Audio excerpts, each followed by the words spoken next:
Now let's find out what we can on this. Joining us now is counter-terror analyst David Gartenstein-Ross. David, thanks for being with us. Let me recap what we know, because this information, again, just coming in.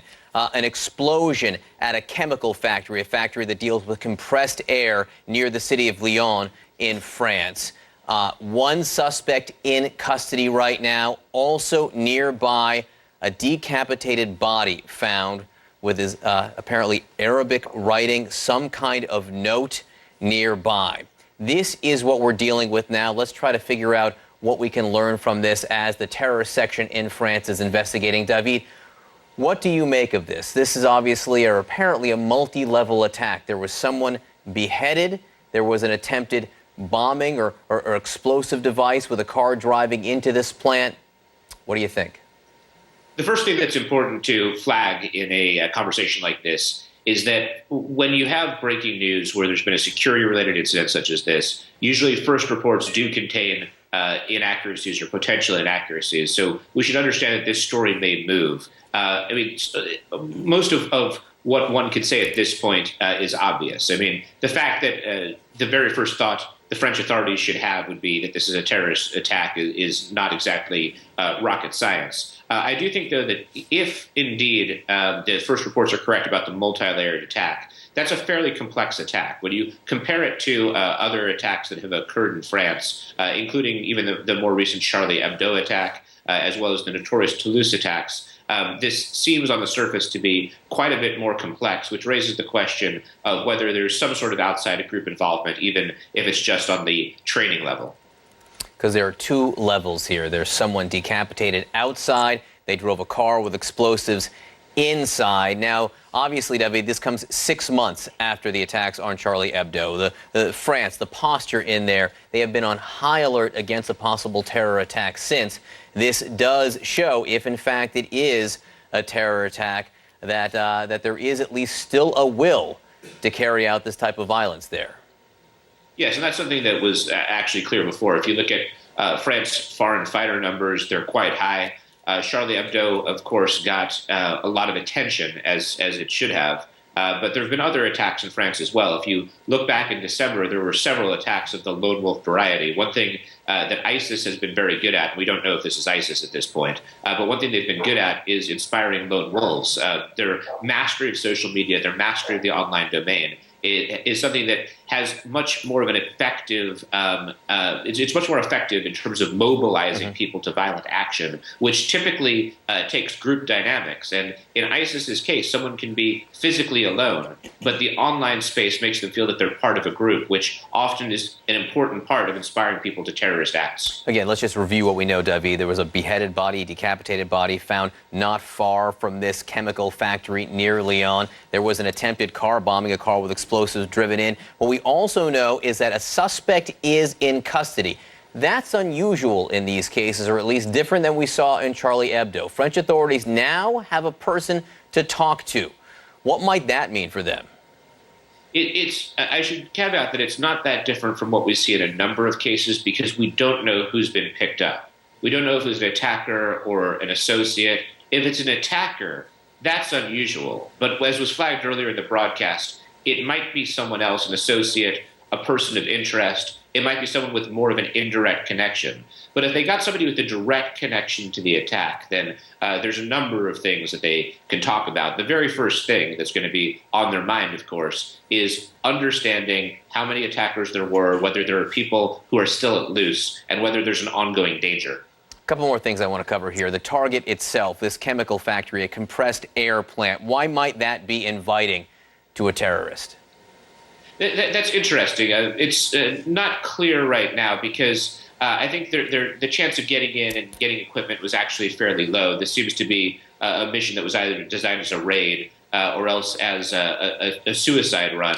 I think we'll learn more about that. There are some international connections, including an Iranian connection in terms of ownership/management of the factory. But it's a little bit too early to speculate because I think a flood of more details will come out about it fairly soon. Indeed, and obviously or apparently there was some security around there that at least prevented some kind of larger attack or more fatalities.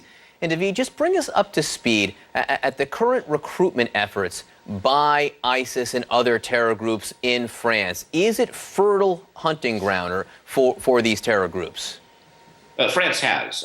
France has been fertile hunting ground. It has the highest number of foreign fighters of any Western country, though some states in the Middle East and North Africa eclipse France. You've had French citizens at fairly high levels of a variety of organizations, including within the so-called Khorasan group, which is the Al-Qaeda affiliate that's based in Syria. David Durjean, who is a French citizen, has risen to high levels within that organization. You've also had a number of both lone wolf and also small group terrorist attacks that were inspired in France. Charlie Hebdo is the most notorious. I find that there have been several others within the past year, including those on back-to-back days back in December, which is indicative of the scale of mobilization that has occurred in that country. We don't know at this point, who's responsible for the attack. Obviously, if the report of a jihadist flag being there is accurate, that's indicative of motivation, but we still wouldn't even know what group had carried it out, whether it's Al-Qaeda or the Islamic State. David, the French are obviously taking this very seriously. We just learned the French Prime Minister is on his way to the site of the attack right now. The terror section, we were told, has taken over the investigation completely. If you were involved with this investigation, if you were advising them, what are some of the first things you would tell them to look for? That's an excellent question. I mean, the first thing, as we talked about, is to interview the suspect who's reportedly in custody to get a sense of whether there are more attackers and what the level of danger is. Looking at the methods being used in the scene is important, which can then be traced back. Obviously, getting all of the personal details about the attackers, where they are from, where they lived, who their known associates are, in order to get a sense of whether there's a broader network, looking at their online activity. And these are things that the French are going to be doing. In terms of innovative approaches, those are usually dependent upon there being something in the case that doesn't match other cases. And you start with a routine sweep, which in the 21st century can be much more extensive, much faster than it could have been 20, 30 years ago to get as much information as you can on these guys and to trace down every lead that you can. David, we're getting a little more detail just in right now. Let me pass it on to you. AFP, Agence France Presse, is reporting that a suspected Islamist attacker actually pinned the decapitated head. Gruesome detail. Pinned the head to the gates of this chemical factory, along with a note with some kind of Arabic writing. And then this attacker was arrested. So two new key pieces of information there. Let's talk about the awful part first right now. The decapitated head, obviously some kind of gruesome message trying to be sent by someone.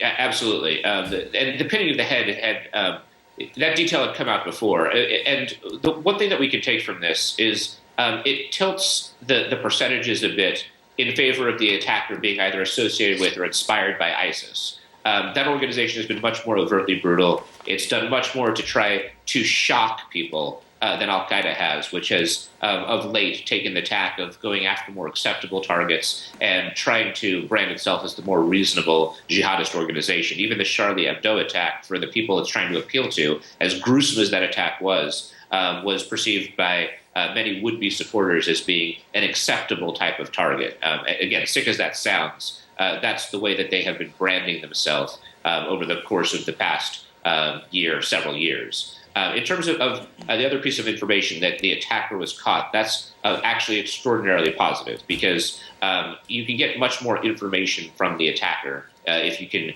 get him to talk than you can from any other member of the cell except for people who are at the middleman or leadership level. That should provide a lot of details about the planning of the attack, associates, and the like. So it gives the French authorities the ability to get information quickly and start to really pull down other leads much faster than if the person is more peripherally related to the plot.